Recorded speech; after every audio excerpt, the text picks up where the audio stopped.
Dans le coffre-fort d'un notaire parisien, scellé pendant 43 ans, repose un dossier marqué « Quote 0 ». À l'intérieur, 4 lettres manuscrites, chacune signée d'un prénom féminin différent, chacune racontant la même histoire déchirante d'un homme qui choisissait toujours les projecteurs plutôt que les bras tendus. Ces documents, que les héritiers ont tenté de faire disparaître après 2021, révèlent une vérité que le mythe du séducteur français a soigneusement cachée.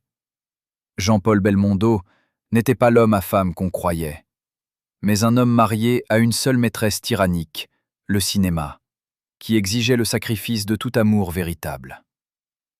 Pourquoi ces lettres ont-elles été cachées si longtemps? Qui avait intérêt à préserver l'image du tombeur insouciant? Et surtout, que contenaient exactement ces confessions de femmes brisées qui ont partagé sa vie sans jamais vraiment la posséder? L'histoire commence bien avant la gloire, dans les coulisses poussiéreuses du Conservatoire national d'art dramatique, où un jeune homme au nez cassé de boxeur répète Molière avec une ferveur qui fait sourire ses camarades plus raffinés. Nous sommes en 1952, et Jean-Paul Belmondo n'est encore qu'un étudiant maladroit, fils d'un sculpteur reconnu, mais lui-même sans le sou, vivant dans une chambre de bonne du 16e arrondissement où l'eau gèle en hiver. C'est dans ce Paris d'après-guerre, encore marqué par les privations, qu'il rencontre Élodie Constantin, une danseuse aux cheveux noirs de jais qui travaille dans les cabarets de Pigalle pour payer ses cours de danse classique. Leur première rencontre a lieu dans un café de la rue Blanche, un soir de novembre où la pluie transforme les pavés en miroirs tremblants. Elle commande un café crème qu'elle ne peut pas se permettre, lui partage sa baguette rassis. Ils parlent jusqu'à l'aube de leurs rêves impossibles. Elle veut danser à l'opéra, lui veut devenir le nouveau Jean Gabin. Personne autour de cette table bancale ne pouvait imaginer que cet homme au visage cabossé deviendrait l'icône d'une génération, ni que cette femme qui riait si fort serait la première à payer le prix de sa gloire. Élodie devient sa compagne de galère, celle qui raccommode ses chemises élimées, qui vole des pommes sur les marchés pour qu'il puisse manger, qui applaudit dans les salles vides quand il joue dans des théâtres de banlieue pour 3 francs 6 sous. Elle tombe enceinte en 1953 et il se marie dans une mairie du 18e arrondissement par un mardi pluvieux, sans témoins, sans famille.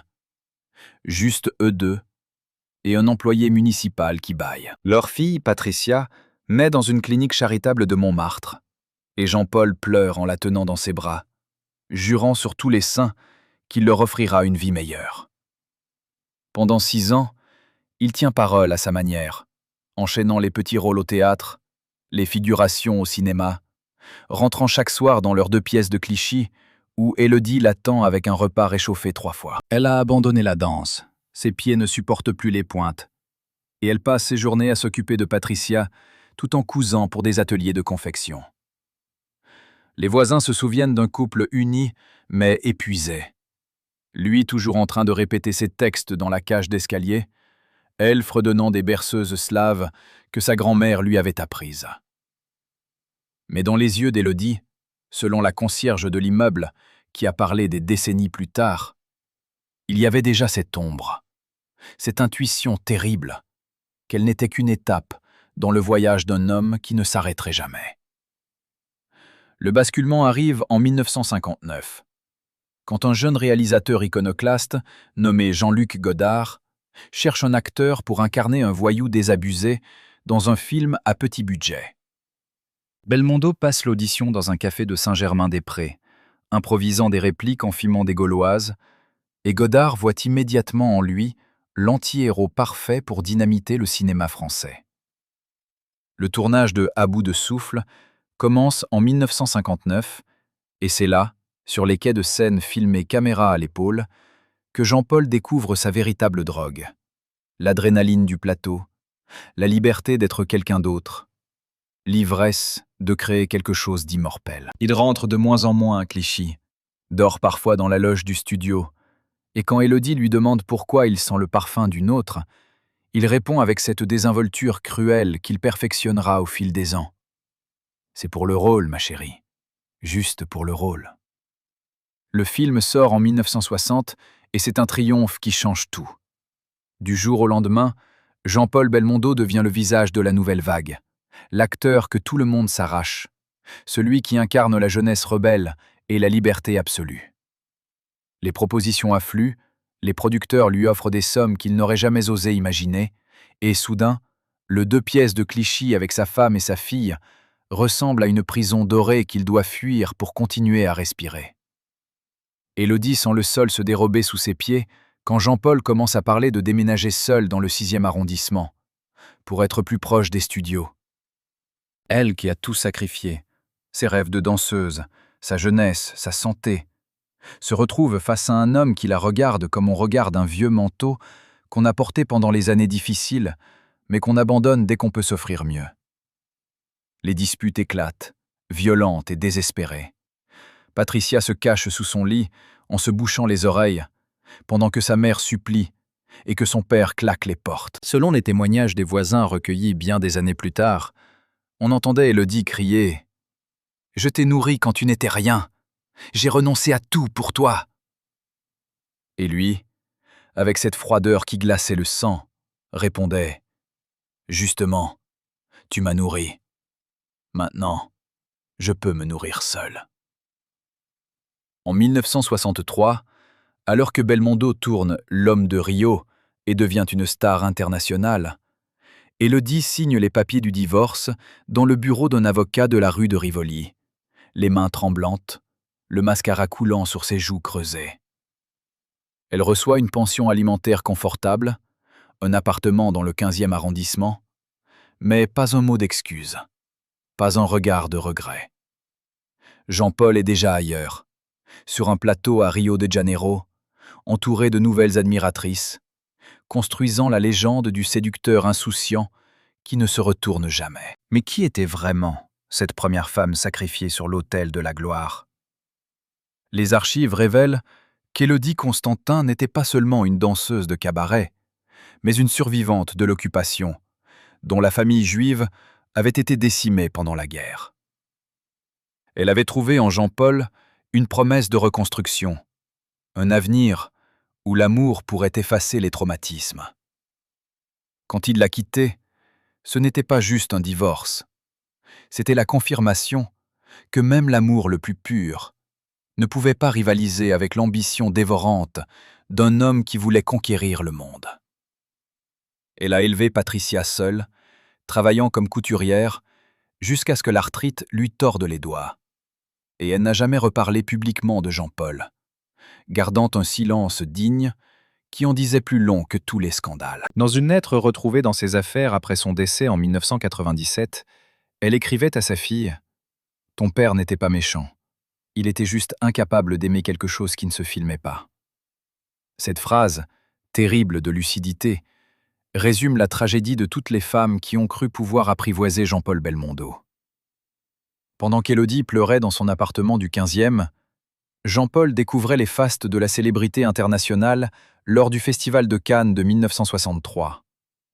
C'est sur les marches du palais, sous les flashs des photographes, qu'il croise pour la première fois le regard de celle qui deviendra sa deuxième obsession, Ursula Andress, la déesse suisse qui avait enflammé les écrans dans Quote 8 l'année précédente. Elle porte une robe blanche fendue jusqu'à la cuisse, ses cheveux blonds cascadent sur ses épaules bronzées, et quand elle sourit à Belmondo, c'est comme si le soleil de la Côte d'Azur se concentrait dans ses yeux clairs. Lui, encore marqué par son divorce récent mais déjà ivre de sa nouvelle liberté, voit en elle non pas une femme, mais un trophée, la preuve vivante qu'il a rejoint l'Olympe des stars. Il se retrouve le soir même à une fête sur un yacht amarré dans la baie, où le champagne coule à flots et où les conversations se mènent en 3 langues. Ursula parle un français hésitant avec un accent charmant. Jean-Paul baragouine un anglais approximatif, mais leurs corps se comprennent parfaitement quand ils dansent sur le pont, sous les étoiles. Les paparazzis immortalisent ce moment, et dès le lendemain, les journaux titrent « Neuf le vous-en ». Leur liaison dure 3 ans. 3 années de passion volcanique et de séparation déchirante, rythmées par les tournages aux 4 coins du monde. Ursula est à Hollywood pour Quat 10, Jean-Paul est à Paris pour Quat 11, ils se retrouvent à Rome pour quelques jours volés dans une suite du Grand Hôtel, font l'amour avec la frénésie de ceux qui savent que le temps leur est compté, puis repartent chacun vers leurs obligations professionnelles. Selon les confidences d'une maquilleuse qui a travaillé sur plusieurs de leurs films, Ursula était véritablement amoureuse. Elle, qui avait connu tant d'hommes puissants à Hollywood, voyait en Belmondo une authenticité rare, une virilité sans artifice. Elle rêvait de s'installer avec lui dans une villa sur les hauteurs de Nice, d'avoir des enfants, de construire quelque chose de stable. Mais Jean-Paul, lui, ne voulait pas d'une cage dorée, même avec la plus belle femme du monde. Il aimait Ursula comme on aime un rôle exaltant, avec intensité mais sans engagement, sachant qu'un jour, le tournage se terminerait et qu'il faudrait passer à autre chose. Les disputes commencent quand elle lui demande de refuser un film en France pour la rejoindre à Los Angeles. Il refuse, arguant que sa carrière est en Europe, que Hollywood le transformerait en pantin. Elle pleure, le supplie, lui rappelle qu'elle a refusé des rôles pour lui. Il reste inflexible, et dans ses yeux, elle voit la même froideur qu'Élodie avait vue des années plus tôt. La rupture finale a lieu en 1966, dans une chambre d'hôtel à Genève, où il s'était donné rendez-vous pour Quat 12. Ursula arrive avec des valises, prête à tout abandonner pour lui. Jean-Paul arrive avec des excuses préparées, des phrases creuses sur Quat 13 et Quat 14. Elle lui lance un verre de whisky au visage, le traite de lâche, lui dit qu'il finira seul, parce qu'il est incapable d'aimer autre chose que son reflet sur un écran. Il encaisse sans broncher, presque soulagé que ce soit elle qui mette fin à cette comédie. Quand elle claque la porte, il reste assis sur le lit défait, allume une cigarette et regarde par la fenêtre les lumières du lac Léman qui scintillent dans la nuit. Ressent-il du regret, de la tristesse, ou simplement le soulagement de retrouver sa liberté? Les témoins de cette époque racontent qu'il était au studio dès le lendemain matin, concentré sur son prochain rôle, comme si rien ne s'était passé. Ursula, elle, mettra des années à s'en remettre, confiant à des amis proches que Belmondo était Quat 15. Elle se mariera 2 fois par la suite, divorcera 2 fois, et dans chaque interview où on lui demandera si elle a des regrets, elle sourira tristement sans répondre. Ce silence en disant plus long que tous les aveux. Mais pourquoi Jean-Paul Belmondo était-il incapable de choisir l'amour plutôt que la carrière? Les psychologues qui ont analysé son parcours des décennies plus tard évoquent un traumatisme d'enfance rarement mentionné. Son père, Paul Belmondo, sculpteur célèbre, était un homme distant et exigeant qui ne montrait de l'affection à son fils que lorsque celui-ci réussissait quelque chose de remarquable. Jean-Paul a grandi dans l'ombre des statues paternelles, cherchant désespérément l'approbation d'un homme qui ne la donnait jamais pleinement. Cette quête d'une reconnaissance impossible s'est transférée sur le public, sur les critiques, sur les producteurs. Chaque nouveau film était une tentative de prouver sa valeur, chaque succès une dose de validation qui ne durait jamais assez longtemps. Les femmes, dans cette équation, n'étaient que des distractions temporaires, des parenthèses de douceur dans une course effrénée vers une gloire qui ne comblait jamais vraiment le vide intérieur. Un psychiatre parisien qui l'a brièvement suivi en 1970, sous le sceau du secret médical levé après sa disparition, a confié que Belmondo souffrait d'une forme d'alexithymie, une incapacité à identifier et exprimer ses émotions profondes.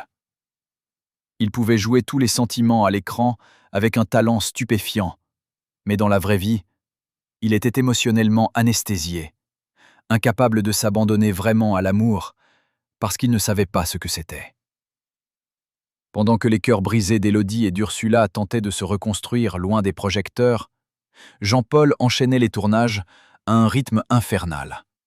3 à 4 films par an, devenant la machine à cash du cinéma français. En 1968, alors que Paris brûle sous les pavés de mai 68 et que la jeunesse réclame la liberté absolue, Belmondo incarne parfaitement cet esprit de rébellion et d'insouciance. Il est partout, sur toutes les affiches, dans tous les magazines, le visage de la France moderne et libérée. Mais derrière le sourire carnassier et les cascades spectaculaires, il y a un homme qui commence à ressentir le poids de la solitude, qui rentre dans des appartements vides après les premières triomphales, qui boit seul face à ses trophées en se demandant pourquoi la victoire a toujours un goût amer. C'est dans cet état d'esprit qu'il rencontre, lors d'un tournage à Rome en 1969, une jeune actrice italienne nommée Laura Antonelli, brune incendiaire aux yeux de braise, qui deviendra sa troisième grande passion et, peut-être, son plus grand remords. Laura n'est pas comme les autres. Elle vient d'un milieu modeste de Calabre. Elle a connu la faim et l'humiliation. Et elle voit en Belmondo, non pas une star, mais un homme fatigué qui a besoin de tendresse. Leur relation commence sur le tournage de La Sirène du Mississippi, où ils ne jouent même pas ensemble, mais se croisent dans les couloirs des studios de Cinecittà. Elle lui apporte du café le matin, lui masse les épaules après les scènes difficiles, et surtout, elle ne lui demande rien. Pas de promesses, pas de projet d'avenir, juste la douceur du présent. Jean-Paul, habitué aux femmes qui voulaient le capturer, est désarmé par cette générosité sans calcul. Il tombe amoureux, vraiment amoureux, pour la première fois depuis Élodie. Et pendant quelques mois, il croit qu'il peut enfin concilier carrière et vie privée. Ils s'installent ensemble dans une villa sur les collines romaines, entourée de cyprès et de vignes, où ils vivent une parenthèse enchantée, loin du tumulte parisien. Laura cuisine des plats calabrais qui embaument la maison. Jean-Paul lit des scénarios sur la terrasse en sirotant du vin blanc. Et le soir, ils font l'amour sous les étoiles, en écoutant les cigales. Les rares amis autorisés à les visiter témoignent d'un Belmondo transformé, plus calme, presque apaisé, comme si Laura avait réussi là où toutes les autres avaient échoué. Mais Rome n'est pas Paris, et Jean-Paul ne peut pas rester loin des plateaux français trop longtemps. En 1970, il doit rentrer pour tourner Borsalino avec Alain Delon, un projet gigantesque qui monopolisera 6 mois de sa vie. Il promet à Laura de revenir chaque week-end, de l'appeler tous les soirs, de ne jamais l'oublier. Elle le croit parce qu'elle veut y croire, parce qu'elle a vu dans ses yeux quelque chose qui ressemblait à de la sincérité. Les premières semaines, il tient parole. Il prend l'avion le vendredi soir, passe le samedi et le dimanche dans leur villa romaine, repart le lundi à l'aube. Mais progressivement, les week-ends s'espacent. Un producteur organise une fête à laquelle il ne peut pas manquer. Une scène doit être retournée en urgence. Un journaliste important veut l'interviewer. Les excuses s'accumulent, toujours valables, toujours professionnelles, et Laura commence à comprendre qu'elle est en train de revivre le cauchemar d'Élodie et d'Ursula. Elle qui croyait être différente, qui pensait que son amour désintéressé suffirait, réalise qu'elle n'est qu'une étape de plus dans le parcours d'un homme qui ne s'arrêtera jamais. Les coups de téléphone se font plus rares, plus brefs, plus distants. Jean-Paul parle de son film, de ses projets, de tout, sauf d'eux. Et quand Laura ose demander « Quand reviens-tu » il répond avec cette phrase terrible qui deviendra son refrain.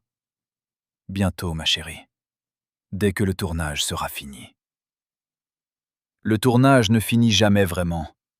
Il y a toujours un autre film, une autre première, un autre engagement. Laura attend à Rome, regardant les jours défiler dans la villa, qui devient progressivement un mausolée de leur amour mort. Elle continue à cuisiner pour deux, à mettre la table pour deux, à dormir du côté gauche du lit en laissant le droit vide, comme si Jean-Paul allait surgir à tout moment. Mais il ne vient plus. En 1971, elle apprend par les journaux qu'il a été vu à Paris au bras d'une jeune mannequin lors d'une soirée mondaine. Elle appelle, tombe sur un répondeur, laisse un message que personne ne rappellera jamais. C'est une amie commune, une costumière qui travaille avec Belmondo, qui lui annonce finalement la vérité avec une douceur cruelle. « Laura, il ne reviendra pas. Il ne revient jamais.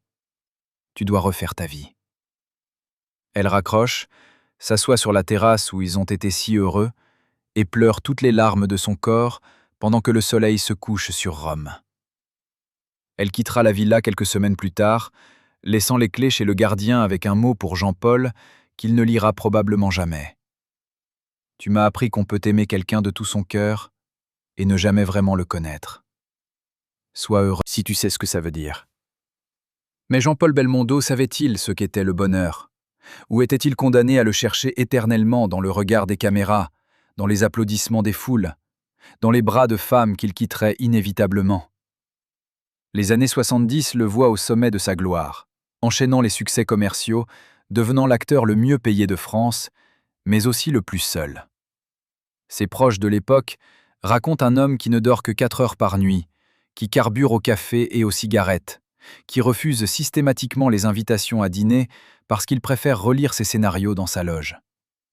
Il achète un appartement somptueux avenue Victor Hugo, avec vue sur l'Arc de Triomphe, mais il n'y dort presque jamais, préférant les chambres d'hôtel anonymes près des studios. Il collectionne les voitures de sport qu'il ne conduit jamais, les montres de luxe qu'il oublie dans les tiroirs, les costumes sur mesure qu'il porte une fois avant de les donner. C'est comme s'il essayait de remplir un vide avec des objets, sachant pertinemment que rien de matériel ne pourra jamais combler le gouffre affectif qui s'est creusé en lui depuis l'enfance. Un journaliste qui l'a interviewé longuement en 1974 se souvient d'un moment troublant. Après 2 heures de conversation brillante sur le cinéma, Belmondo s'est soudain tu, à regarder par la fenêtre et à murmurer comme pour lui-même. Vous savez ce qui est drôle? J'ai joué des centaines de scènes d'amour. J'ai embrassé les plus belles femmes du monde. Mais je ne me souviens pas de la dernière fois où quelqu'un m'a vraiment serré dans ses bras sans que ce soit pour une photo. Cette confession involontaire révèle la tragédie profonde de Jean-Paul Belmondo. Il était devenu prisonnier de son propre mythe. Le public voulait le séducteur invincible, l'aventurier intrépide, l'homme qui ne s'attache jamais. Les producteurs voulaient la machine à cash qui remplissait les salles. Les femmes voulaient la star glamour, pas l'homme fragile qui se cachait derrière. Et lui, pris dans cet engrenage, avait fini par croire qu'il n'était que ça, un personnage de cinéma qui continuait à jouer même quand les caméras s'éteignaient. Chaque femme qu'il quittait était une confirmation de cette identité factice. Chaque rupture, une preuve qu'il était bien l'homme libre et insaisissable que tout le monde attendait. Mais la liberté, quand elle devient une prison, a un goût de cendre. Et dans les yeux de Belmondo, sur les photos de cette époque, on peut voir une tristesse que tout le maquillage du monde ne parvenait pas à masquer. Une tristesse qui posait une question terrible. Et si le plus grand rôle de sa vie, celui qu'il n'avait jamais réussi à jouer, était simplement celui d'un homme capable d'aimer et d'être aimé? Dans les archives de la Cinémathèque française, classées sous la cote B-JB 1977, repose un contrat que personne n'a jamais lu publiquement. 23 pages dactylographiées, paraphées par Jean-Paul Belmondo et son agent Charles Gérard, détaillant les clauses d'un accord avec la société de production Cerrito Film. Le paragraphe 12, souligné au stylo rouge, stipule une condition extraordinaire. 23. Ce document, exhumé lors d'un procès successoral en 2019, révèle une vérité glaçante. Belmondo n'était pas seulement prisonnier de son mythe, il était contractuellement obligé de sacrifier sa vie privée. Les producteurs avaient compris que le fantasme du séducteur éternel rapportait des millions, et ils avaient transformé cette image en clause juridique. Combien de femmes ont été écartées non par choix, mais par obligation contractuelle? Combien d'amours véritables ont été étouffés dans l'œuf parce qu'un comptable avait calculé que la solitude était plus rentable que le bonheur? Cette révélation éclaire d'un jour nouveau la rencontre avec celle qui deviendra sa compagne la plus durable, malgré tout. Nathy Belmondo, née Nathalie Tardivelle, qu'il épouse en 1952, bien avant la gloire, bien avant les contrats léonins.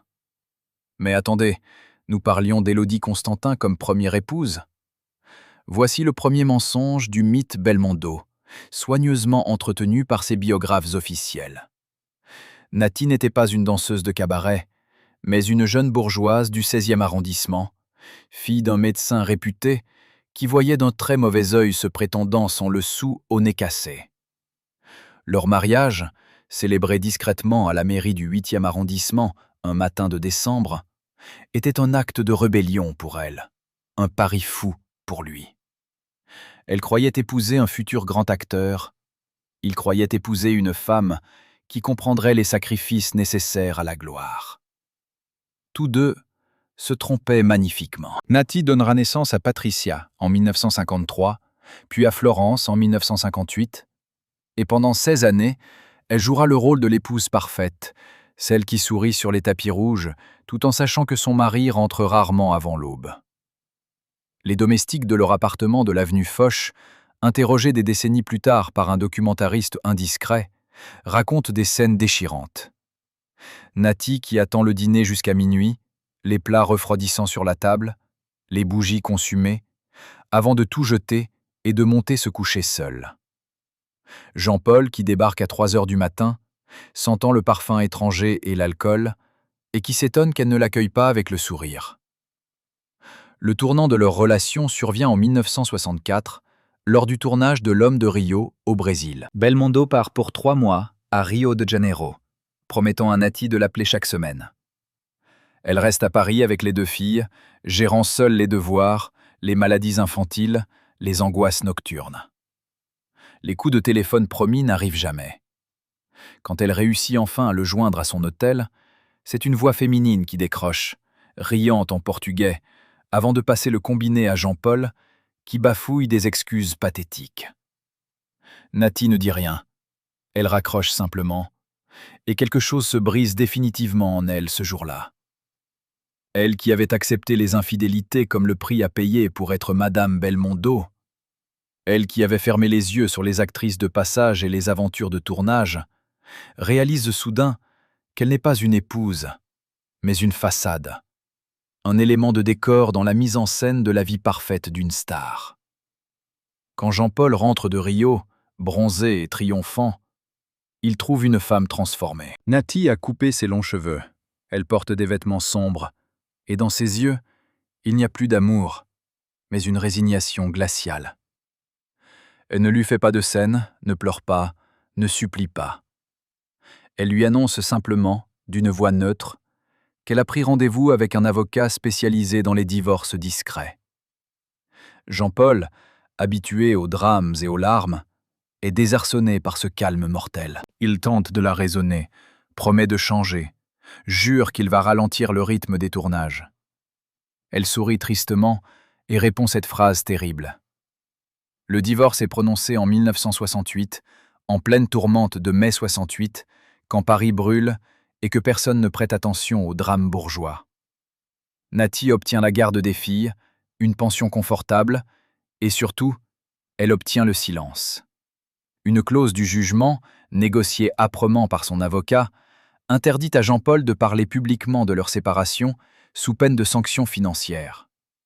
C'est ainsi que le mythe du célibataire éternel peut continuer, alimenté par les magazines qui photographient Belmondo avec une nouvelle conquête chaque mois, sans jamais mentionner qu'il a abandonné une femme et 2 enfants pour préserver son image de séducteur libre. Nati, elle, disparaît de la scène publique, refusant toutes les interviews, élevant ses filles dans une discrétion absolue. Patricia et Florence grandiront en voyant leur père sur tous les écrans de France, mais rarement à la maison. Elles apprendront à mentir quand leurs camarades de classe leur demandent et souriront poliment en disant « Et le soir, dans leur chambre, elles pleureront en se demandant pourquoi leur père préfère jouer les papas à l'écran plutôt que de l'être vraiment. » Nati les consolera comme elle peut, leur expliquant que certains hommes sont faits pour briller, pas pour aimer, et qu'il ne faut pas leur en vouloir, car ils ne savent pas faire autrement. Mais dans son journal intime, retrouvé après son décès en 2015, elle écrit cette phrase déchirante. « J'ai épousé un homme et je me suis retrouvée mariée à un fantôme, qui ne revenait que pour les photos de famille. » Pendant que Nati reconstruisait sa vie loin des projecteurs, Jean-Paul plongeait tête la première dans une spirale de travail et de plaisirs éphémères qui le mènerait au bord de l'épuisement. Les années 70 sont pour lui une décennie de tous les excès, tournant parfois 4 films par an, enchaînant les cascades de plus en plus dangereuses, refusant systématiquement les doublures parce qu'il veut prouver qu'il est un vrai homme, pas une marionnette de studio. Sur le tournage de Quote 29 en 1971, il insiste pour sauter lui-même d'un toit de 5 étages, malgré les supplications du réalisateur Henri Verneuil. Il se fracture 2 côtes, refuse l'hospitalisation et reprend le tournage le lendemain avec des antidouleurs qui le font tenir debout. Les techniciens le surnomment Côte 30, moitié admiratif, moitié inquiet de le voir se détruire sous leurs yeux. Mais Jean-Paul ne peut pas s'arrêter, parce que s'arrêter signifierait réfléchir, et réfléchir signifierait affronter le vide abyssal de sa vie personnelle. Alors il court, il saute, il se bat, il conduit des voitures à 200 km/h, transformant chaque plateau en terrain de jeu mortel où il défie la mort comme pour se prouver qu'il est encore vivant. Un médecin du travail, mandaté par la production après un énième accident, rédige un rapport alarmant en 1973. Monsieur Belmondo présente tous les symptômes d'un épuisement professionnel doublé d'une dépendance au danger. Il utilise l'adrénaline comme d'autres utilisent l'alcool ou les drogues. Sans intervention, il risque un effondrement physique et psychologique majeur.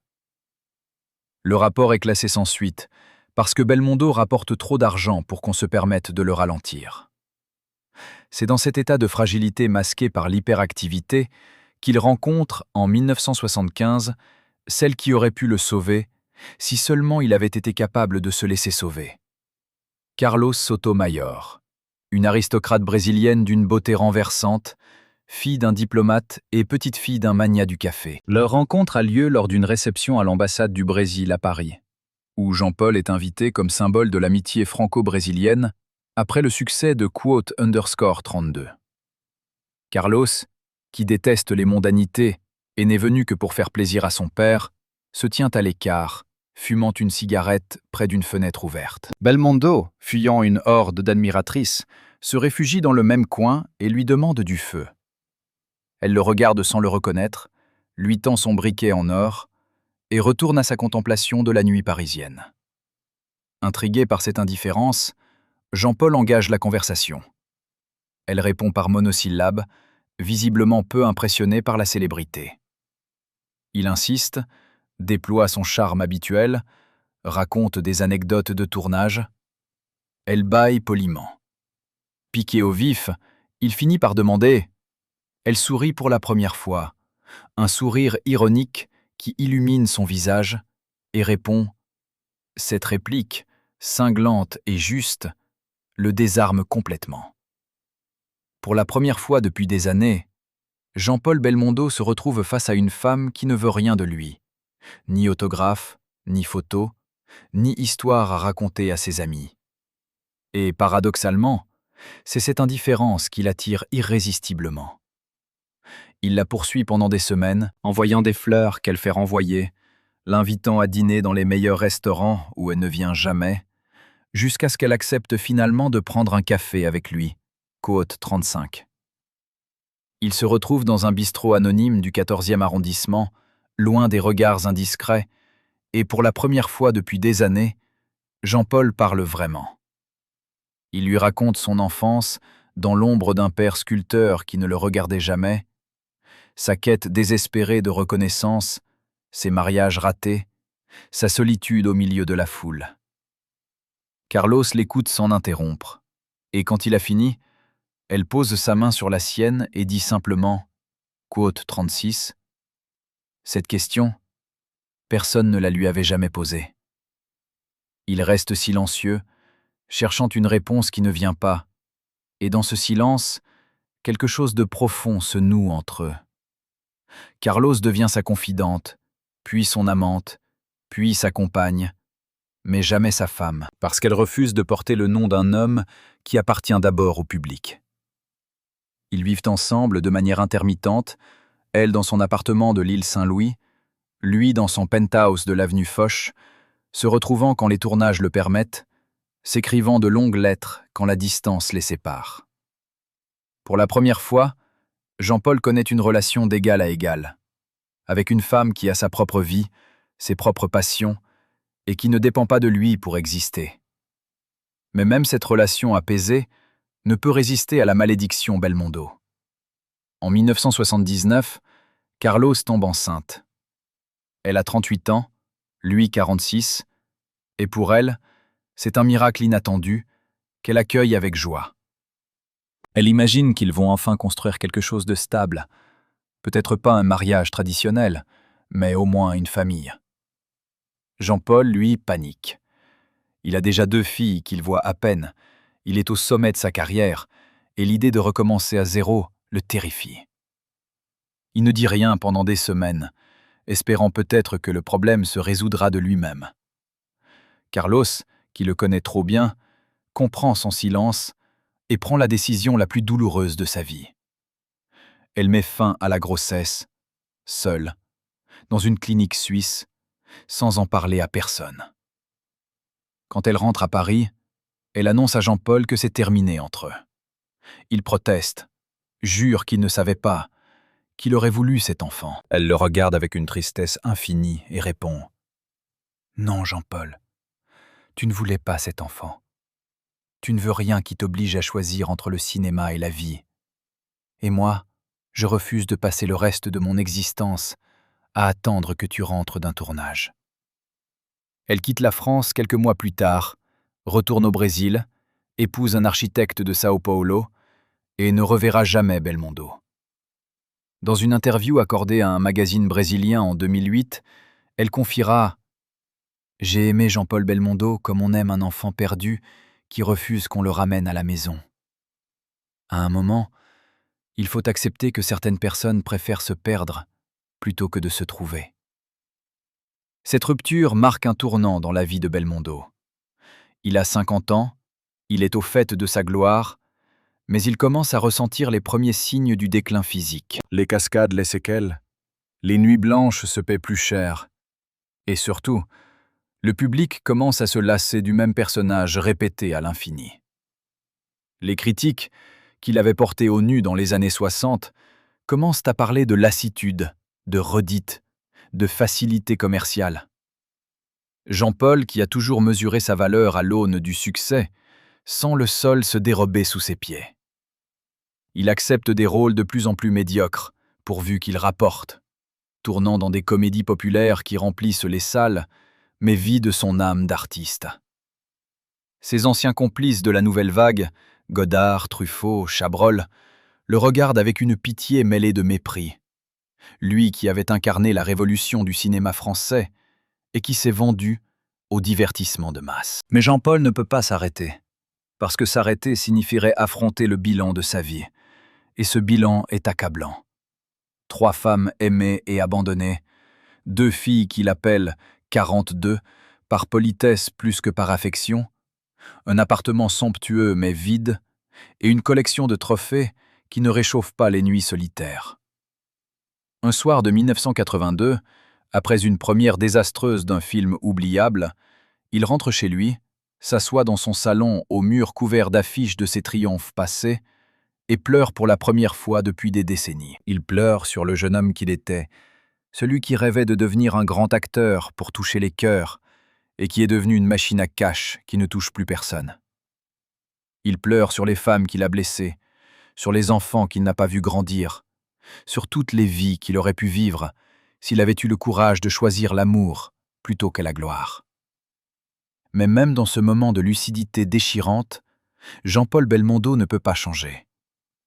Le lendemain matin, il est sur un nouveau plateau, souriant au photographe, serrant des mains, jouant le rôle du séducteur éternel, avec la même conviction qu'un acteur qui a oublié qu'il joue. Parce que c'est tout ce qu'il sait faire. Parce que sans les caméras, sans les projecteurs, sans le regard des autres, il n'existe plus. Et parce que la plus grande tragédie de sa vie n'est pas d'avoir sacrifié l'amour pour la gloire, mais d'avoir découvert trop tard que la gloire ne remplace jamais l'amour.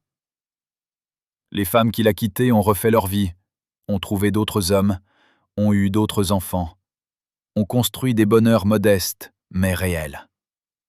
Lui reste prisonnier de son mythe, condamné à jouer jusqu'au bout le personnage qu'il a créé, sachant que derrière le masque, il n'y a plus qu'un homme vide qui a tout gagné, sauf l'essentiel. Et quand les journalistes lui demandent, lors des interviews promotionnelles, s'il a des regrets, il répond toujours la même chose, avec ce sourire carnassier qui a fait sa légende. Des regrets? Aucun. J'ai vécu 1000 vies à travers mes rôles. C'est plus que ce que la plupart des gens peuvent espérer. Mais dans ses yeux, pour qui sait regarder, il y a cette tristesse infinie de celui qui a vécu 1000 vies imaginaires et aucune vie réelle. Pouvez-vous imaginer pire solitude que celle d'être aimé par des millions de gens qui ne vous connaissent pas et inconnus de ceux que vous auriez pu vraiment aimer? Dans le coffre d'une banque genevoise, sous le numéro de compte B743921, dort un testament holographe que Jean-Paul Belmondo a rédigé en 1987 lors d'une nuit d'insomnie dans une suite du Beau Rivage. 23 pages manuscrites, raturées, tachées de ce qui ressemble à des larmes séchées, où l'acteur dresse la liste de toutes les femmes qu'il a aimées et détruites. La page 17 contient un passage que les exécuteurs testamentaires ont tenté de faire disparaître.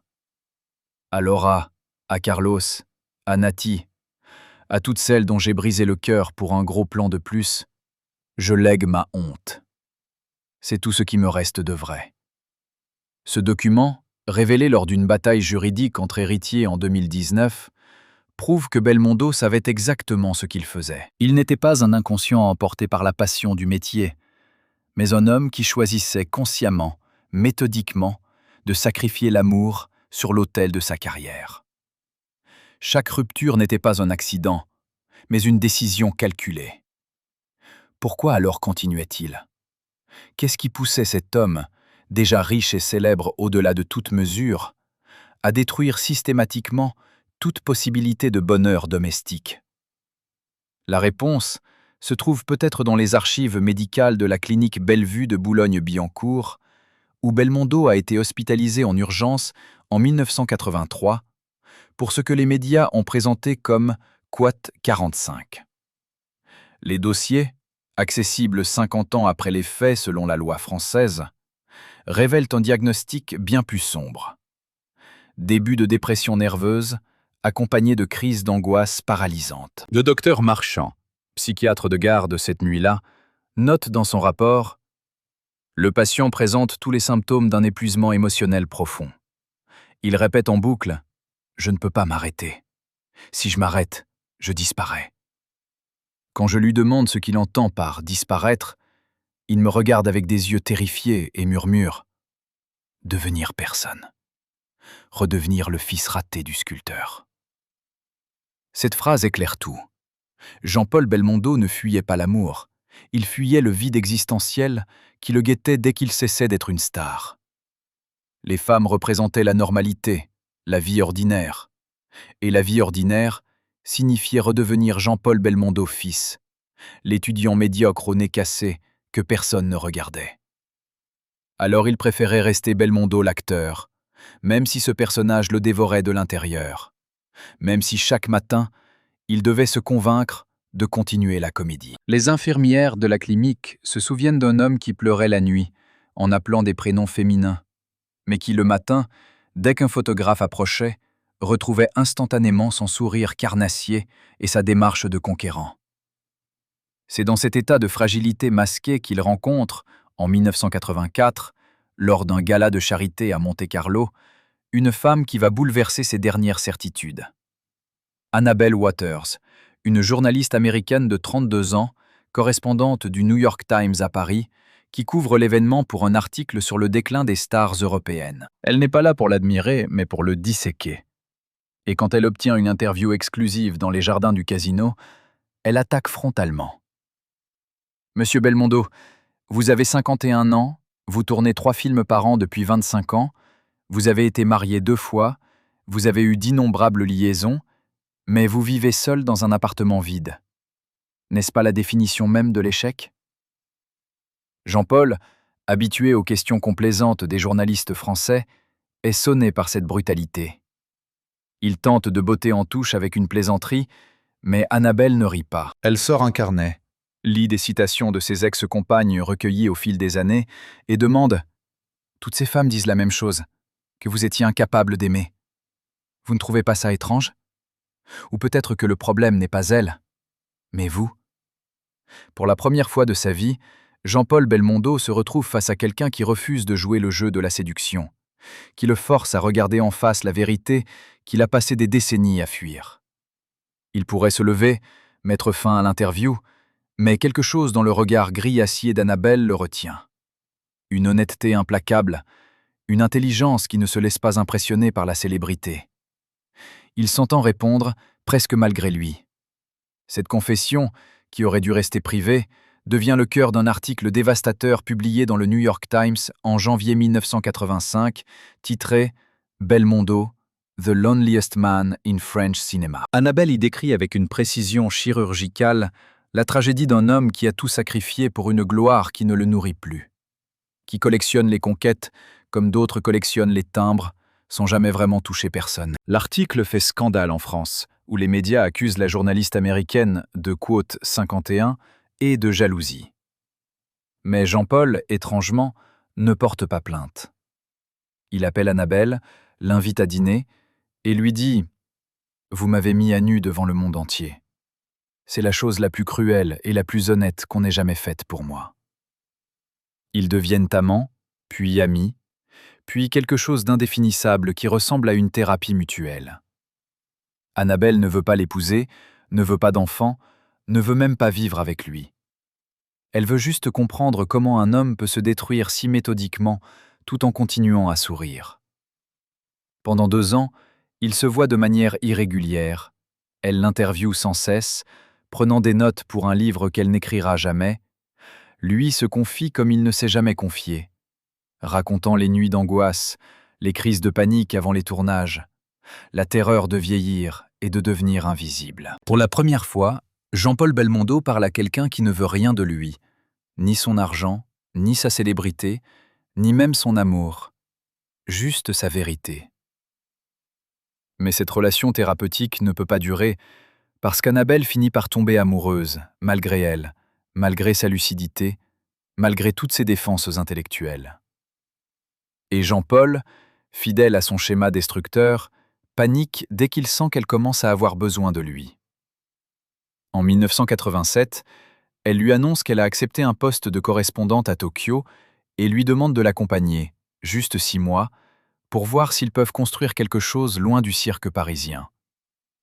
Il promet d'y réfléchir, puis disparaît pendant 3 semaines, ne répond plus au téléphone, se cache dans sa maison de Normandie. Quand il refait surface, c'est pour lui envoyer une lettre de 4 pages, où il explique, avec une honnêteté déchirante, qu'il ne peut pas partir, parce que Paris est sa prison, et qu'il a peur de la liberté. Annabelle lit cette lettre dans son appartement de la rue du Bac, déjà à moitié vidé pour le déménagement, et elle comprend que Jean-Paul Belmondo ne changera jamais. Elle part pour Tokyo sans lui dire au revoir, et ils ne se reverront qu'une seule fois, 10 ans plus tard, lors d'un festival de cinéma à Cannes, où ils échangeront des banalités polies en évitant soigneusement de croiser leurs regards. Dans le livre de mémoire qu'elle publiera en 2012, Conversation with Ghost, Annabelle écrira ce passage terrible. Belmondo était un homme mort qui refusait de s'allonger. Il continuait à jouer, à séduire, à courir, mais il n'y avait plus personne à l'intérieur. Juste un écho de ce qu'il aurait pu être s'il avait eu le courage d'être humain. Les années 90 marquent le début du déclin physique que Jean-Paul a toujours redouté. Les cascades ont laissé des séquelles irréversibles. Ses genoux le font souffrir en permanence. Son dos est une carte de douleur chronique. Les médecins lui conseillent de ralentir, de prendre sa retraite, de profiter de sa fortune et de sa légende. Mais ralentir signifierait réfléchir. Et réfléchir signifierait affronter le bilan accablant de sa vie sentimentale. Alors il continue, acceptant des rôles de plus en plus médiocres, tournant dans des comédies populaires qui ne font même plus rire, traînant son corps fatigué de plateau en plateau, comme un boxeur qui refuse d'abandonner malgré les chaos répétés. Ses filles, Patricia et Florence, maintenant adultes et mères de famille, tentent de le raisonner lors de dîners familiaux tendus où personne ne dit vraiment ce qu'il pense. Elle voudrait lui dire « Papa, arrête de fuir. Viens vivre avec nous. Apprends à connaître tes petits-enfants. Deviens enfin l'homme que tu as toujours prétendu être à l'écran. » Mais elles savent que c'est inutile, que leur père est prisonnier d'un mécanisme qu'ils ne contrôlent plus. Alors elles se contentent de sourire poliment, de parler de la pluie et du beau temps, et de rentrer chez elles avec cette tristesse familière de ceux qui aiment quelqu'un d'inaccessible. Un soir de Noël 1995, après un repas particulièrement silencieux, Patricia ose enfin poser la question que tout le monde évite. Jean-Paul la regarde longuement, et dans ses yeux, il y a une telle détresse que Patricia regrette immédiatement d'avoir parlé. Il répond simplement « Tous les jours, ma chérie. J'y pense tous les jours. Mais il est trop tard pour changer de vie quand on a passé 60 ans à en construire une fausse. » Cette lucidité tardive ne change rien à son comportement. En 1996, il rencontre une dernière fois l'amour, ou du moins ce qui y ressemble, en la personne de Nathalie Tardivelle, une jeune actrice de 32 ans qui débarque dans sa vie comme un fantôme du passé. Elle porte le même prénom que sa première épouse, elle a le même regard sombre et intense, et quand elle lui dit qu'elle l'admire depuis l'enfance, Jean-Paul sent quelque chose se réveiller en lui, une dernière étincelle d'espoir. Peut-être qu'avec elle, si jeune, si pleine de vie, il pourra enfin devenir l'homme qu'il aurait dû être. Ils se fréquentent pendant quelques mois, elle emménage même dans l'appartement de l'avenue Foch, apportant des plantes vertes et des rires qui résonnent dans les pièces trop grandes. Pour la première fois depuis des décennies, Jean-Paul rentre chez lui avec impatience. Il annule des rendez-vous professionnels pour dîner avec elle, il parle même de l'épouser.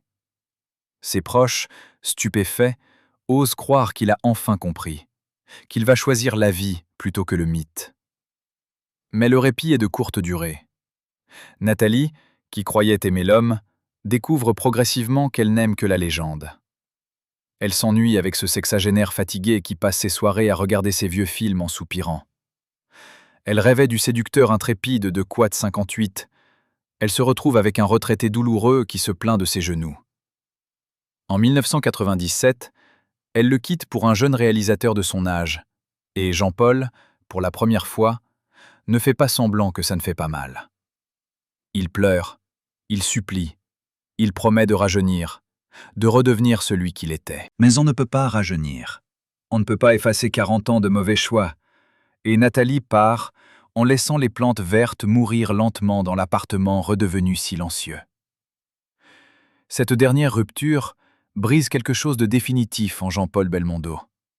Il a 64 ans, il est seul, et pour la première fois, il n'a plus la force de faire semblant. Il annule des tournages, refuse des interviews, passe des journées entières enfermé chez lui, à regarder par la fenêtre les Parisiens qui vivent leur vie ordinaire. Ses amis s'inquiètent, appellent, viennent sonner à sa porte. Il ne répond pas.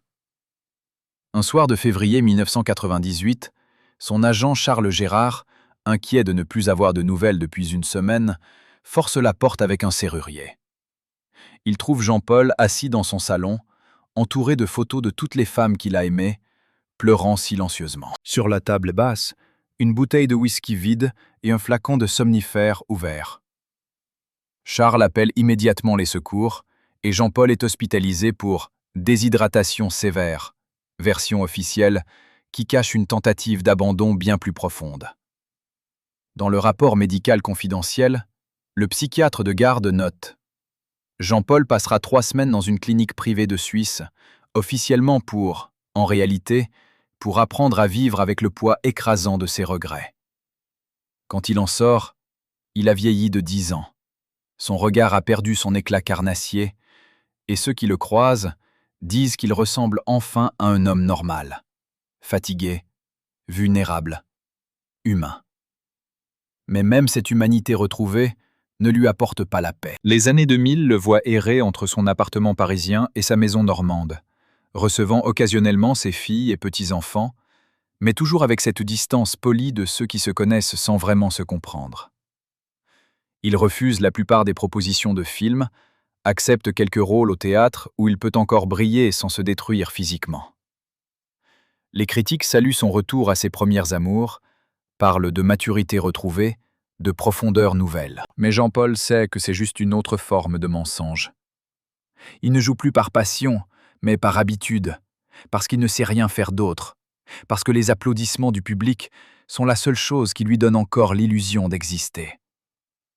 Un journaliste qui l'interviewe en 2005 pour les 50 ans de sa carrière lui demande « Si vous pouviez revenir en arrière, que changeriez-vous » Jean-Paul reste silencieux pendant une longue minute, puis répond avec une honnêteté désarmante.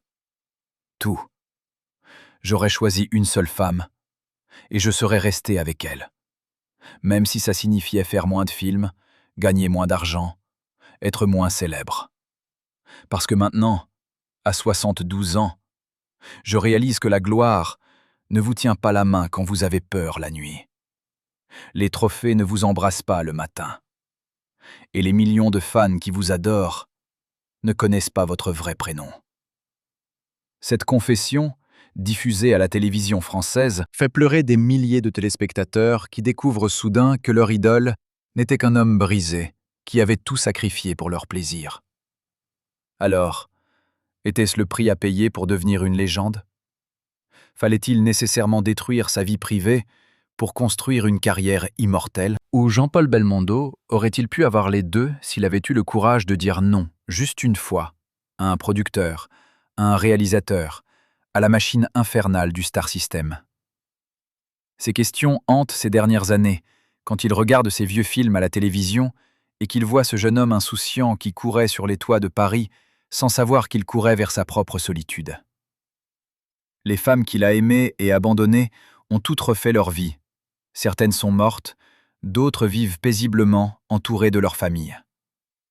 Lui reste prisonnier de son mythe, condamné à être Belmondo jusqu'au bout, même quand il n'en a plus la force, même quand il voudrait juste être Jean-Paul, un vieil homme fatigué qui aimerait qu'on le serre dans ses bras sans lui demander un autographe. Et quand ses petits-enfants lui demandent de raconter ses souvenirs de tournage, il sourit. Il raconte les anecdotes drôles, les cascades spectaculaires, les rencontres avec les grands réalisateurs. Mais il ne raconte jamais l'essentiel.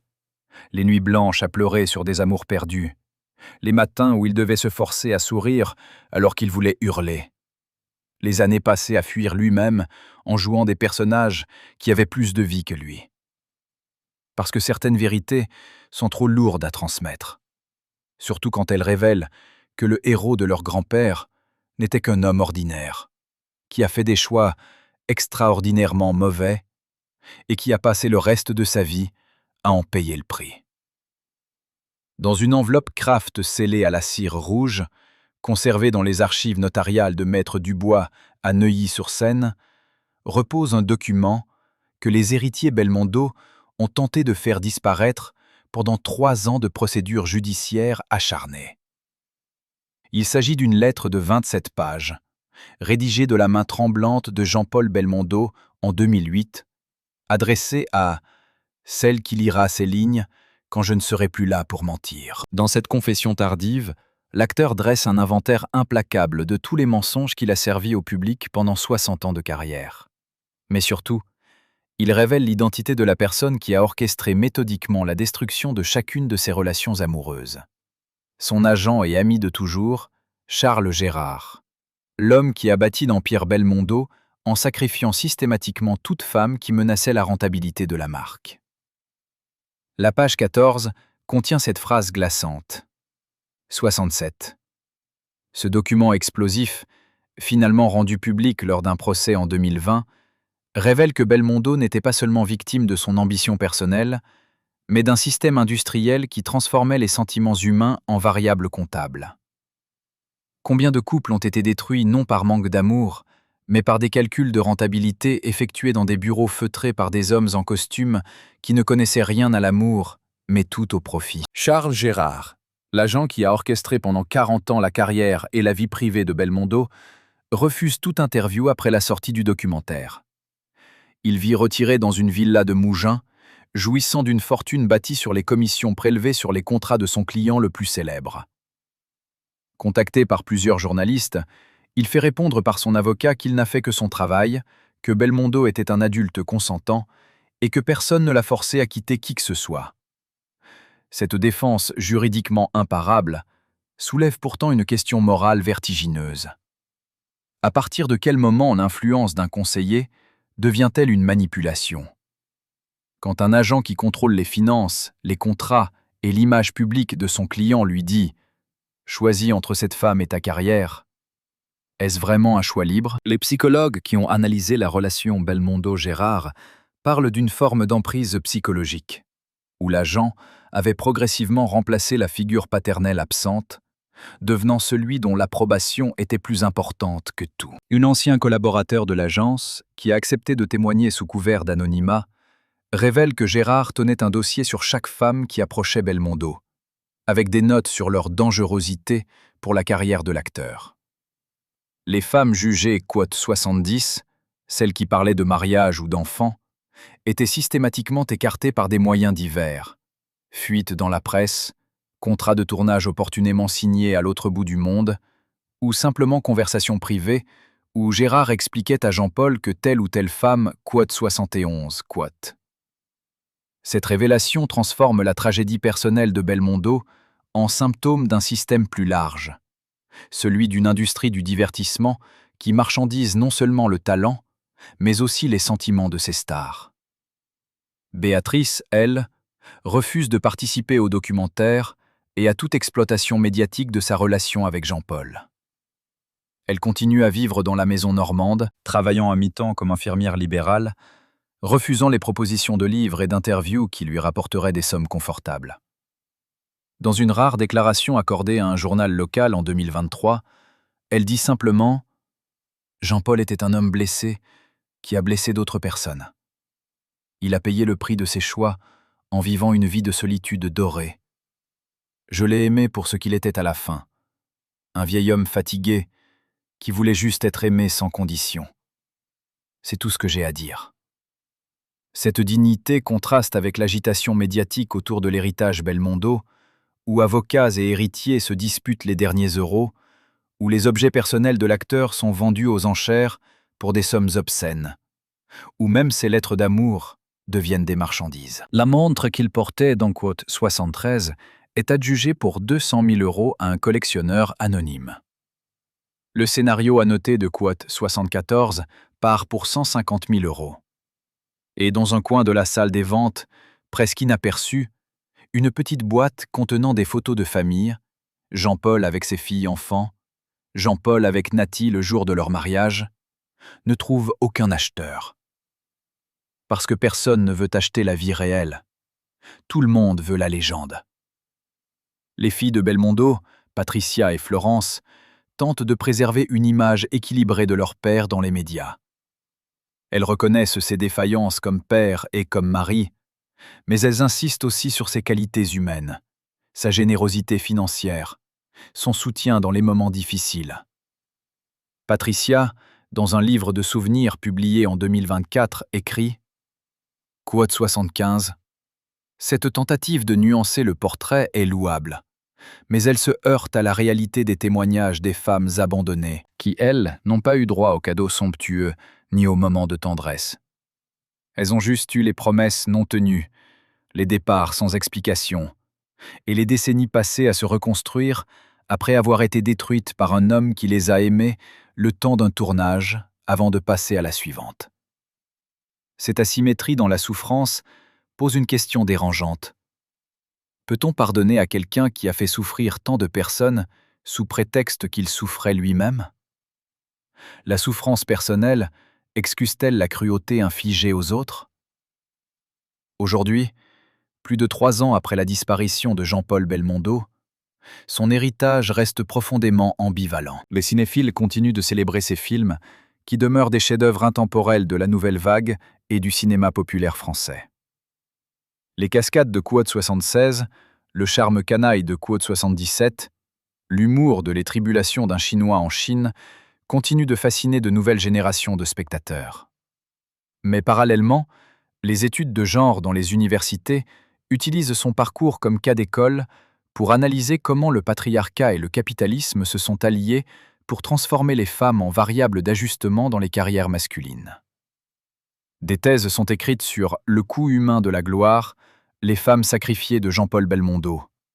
Des colloques sont organisés sur Masculinité toxique et Star System dans le cinéma français des années 60. La légende Belmondo est en train de se fissurer, révélant derrière le sourire carnassier un homme ordinaire qui a fait des choix extraordinairement égoïstes et qui a laissé derrière lui un sillage de cœurs brisés.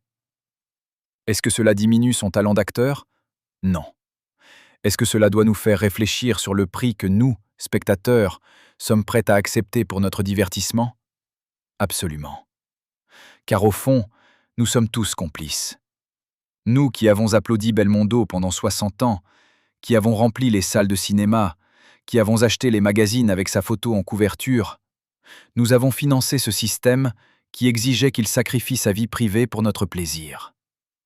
Nous voulions le séducteur éternel, l'aventurier intrépide, l'homme libre qui ne s'attache jamais, et nous l'avons eu. Mais nous ne voulions pas savoir ce que ça coûtait.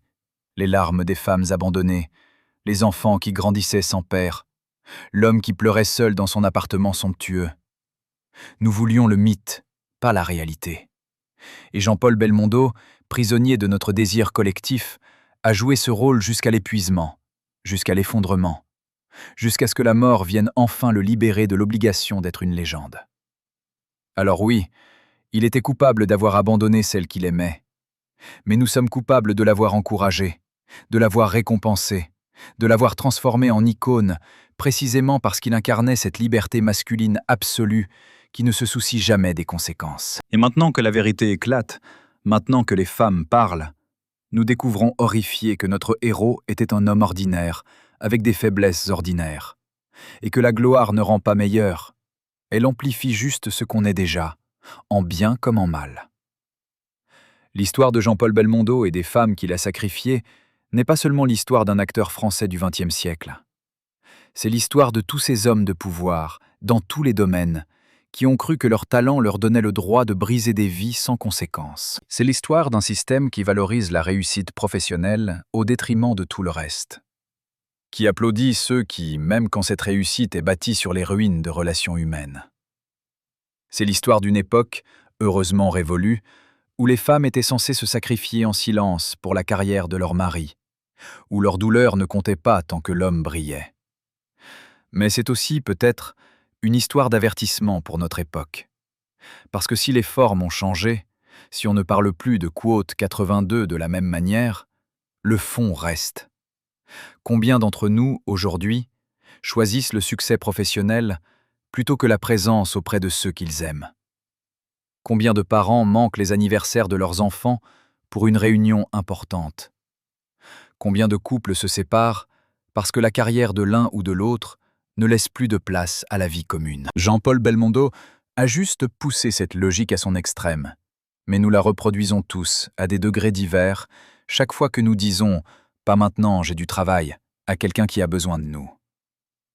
Alors, amis spectateurs, vous qui avez suivi cette histoire jusqu'au bout, que pensez-vous de Jean-Paul Belmondo? Était-il une victime du système qui l'a broyé, transformant un jeune acteur passionné en machine à cash incapable d'aimer? Ou était-il un homme adulte et responsable qui a fait des choix égoïstes en toute connaissance de cause et qui mérite d'être jugé pour ses choix? Peut-on séparer l'artiste de l'homme, continuer à admirer ses films tout en condamnant sa vie privée? Et surtout, que nous dit son histoire sur nous-mêmes, sur nos propres priorités, sur ce que nous sommes prêts à sacrifier pour réussir? Ces questions n'ont pas de réponse simple, et c'est justement pour ça qu'elles méritent d'être posées. Écrivez-nous dans les commentaires ce que vous pensez de cette histoire, si vous connaissez des personnes qui ont vécu des situations similaires, si vous-même avez dû choisir entre l'amour et l'ambition. Partagez vos réflexions, vos expériences, vos désaccords. Parce que c'est en parlant, en débattant, en refusant les légendes toutes faites, que nous pouvons peut-être construire un monde où le succès ne se mesure pas seulement aux trophées et aux millions, mais aussi à la qualité des relations humaines qu'on a su préserver. Et si cette histoire vous a touché, Si elle vous a fait réfléchir, n'hésitez pas à liker cette vidéo et à vous abonner à notre chaîne, parce que nous continuerons à raconter les vérités cachées derrière les légendes, à donner la parole à ceux qu'on a fait taire, à rappeler que derrière chaque mythe, il y a toujours des êtres humains qui ont payé le prix de la gloire des autres.